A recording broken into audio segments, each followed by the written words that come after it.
Hey guys, it's You WACK, and a couple of months ago, I uploaded a video talking about 5 things that only OG Overwatch players remember. And today, we're doing more of that, of course, because there's way more things that only OG Overwatch players remember, more than just hero reworks, but also just when it comes to the game itself. And if you remember any of these things from your time of playing of Overwatch, then let's reminisce in the comment section below, which isn't necessarily reminiscing, but trauma dumping, because there was a lot of unfiltered trauma that we all went through, especially you Torbjorn and Symmetra mains, 2 of the most iconic throw heroes in the old days of Overwatch 1 that has definitely evolved over time. However, at one point, Torbjorn obviously was a throw character, but also had a passive ability called Scrap Collector. Yeah, it's kind of weird to think about because right now in Overwatch 2, Torbjorn does not have a passive ability outside of the DPS role passive that every damage hero has. I'm pretty sure he's one of, if not the only hero that has had a passive ability that eventually got removed. But what exactly did Scrap Collector do? Well, like the name suggests, you go around as Torbjorn collecting scrap. Like I said before, the name makes it pretty obvious. But what does scrap do in Overwatch 2?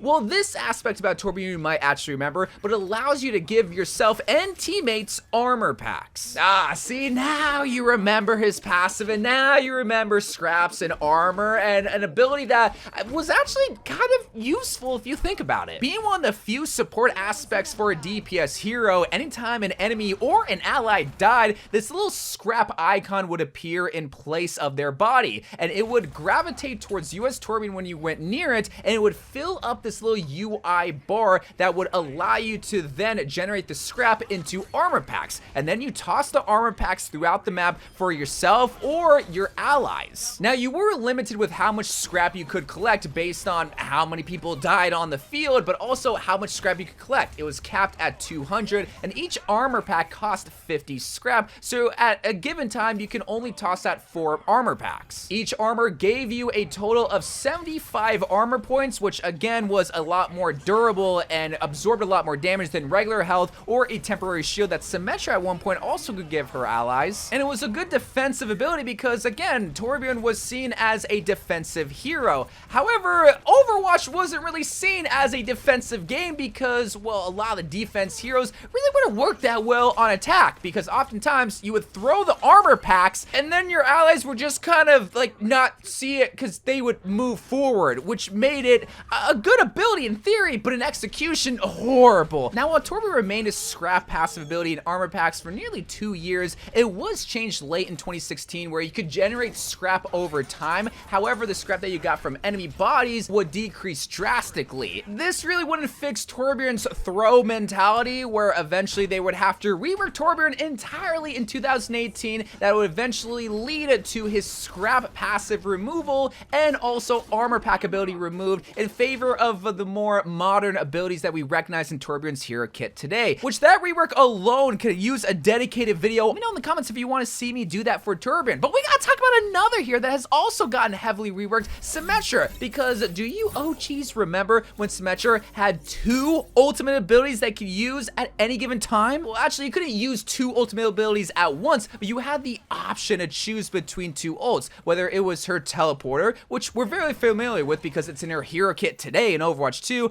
or her shield generator. And I just find this so interesting because after 8 years of countless hero reworks and additional heroes, Symmetra during this time frame is still the only hero that had the ability to use 2 ultimates at a given time. But how exactly did these ultimates work? Well, you would generate ultimate charge just like how you normally would, and when you got your ultimate, you would flip-flop between the UI between the teleporter and the shield generator. Now, the teleporter works very differently than how it works today in her hero kit, because whenever you use the teleporter, you would place it anywhere on the map, and then once you place the teleporter down at that spot, another teleporter would spawn in your spawn room, and your allies would be able to go through that teleporter and then out the other way wherever you place that teleporter. Now, since Overwatch release, she always had that teleporter ultimate, but it was late in 2016 where she got the option of an additional ultimate called her shield generator, where you would build up this generator similar to a teleporter. However, this would provide your teammates a 75 shield bonus on top of your health.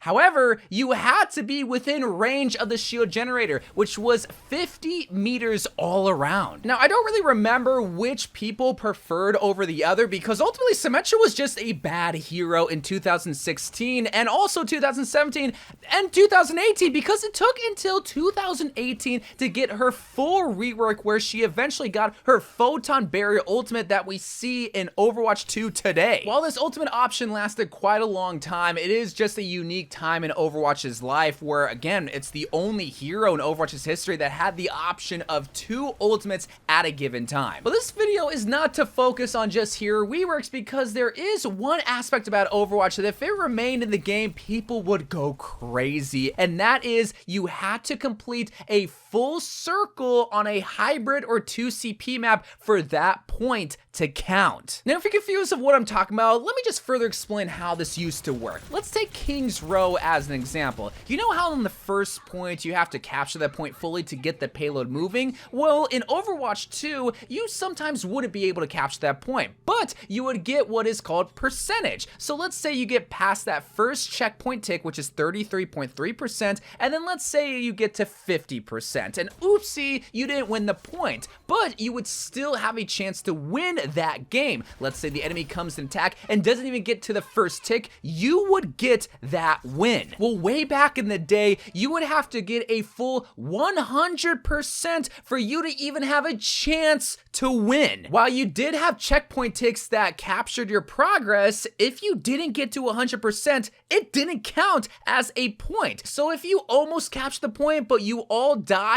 and then you lost that point, then the enemy team comes and gets 100%, they win the game. Or if they didn't get 100%, you would draw. But isn't that infuriating? Well, it gets even more infuriating when you think about that on 2CP maps. You know, assault maps, maps that are no longer in regular rotation, in quick play, and competitive. Blizzard recognized this infuriating part about capture points. So what they did at first was made it so that if you got just 1%, you would have the opportunity to win. So oftentimes what people would do, especially on 2CP maps, is they would play Tracer, go to the second point, and just get that initial 1% so they had at least a chance to win. They didn't have to get to that 33% check mark to have a chance to win the game. No, they just had to sniff the objective. So if they did, they would often get a couple of percent, and then when the team swapped sides, then they would just guard that point with their life because, well, they don't want them to get even 1%. Blizzard quickly realized this cheese mechanic and then changed it to where you have to get to that first 33% checkpoint to have a chance to win the game. And while that might have worked for hybrid maps, for 2CP maps, that would still eventually lead for its demise of it being removed in Overwatch. And thank God, because 2CP maps are terrible! But you wanna know what isn't terrible? Weekly Brawls.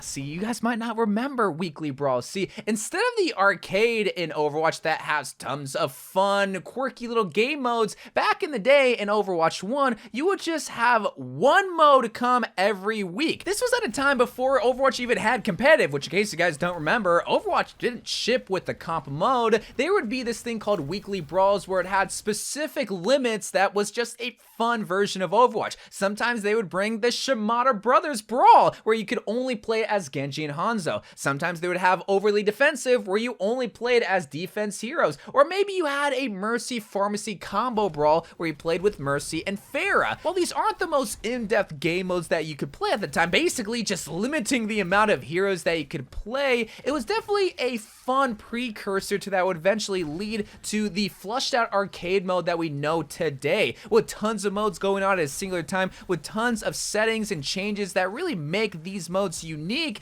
that you can't really make even in the game browser today. I don't know, there's just something so nostalgic about seeing the simple weekly brawl card alongside the limited amount of other modes that you could play with quick play, practice against AI, and custom games. Like I said before, there wasn't even competitive when Overwatch launched. But you want to know what's even more nostalgic that everyone loves to bring up? Loot boxes. The thing that literally made my career and also gave me a gambling addiction. Man, I missed that! But do you remember way back in the day how loot boxes worked? You might think you remember, but whenever you got a loot box, you had a chance to earn any skin from that loot box. Even a skin that you might already own, and maybe even gotten in a previous loot box just a couple beforehand. Wait, hold on, Blizzard. No, No, you cannot do that to me! What?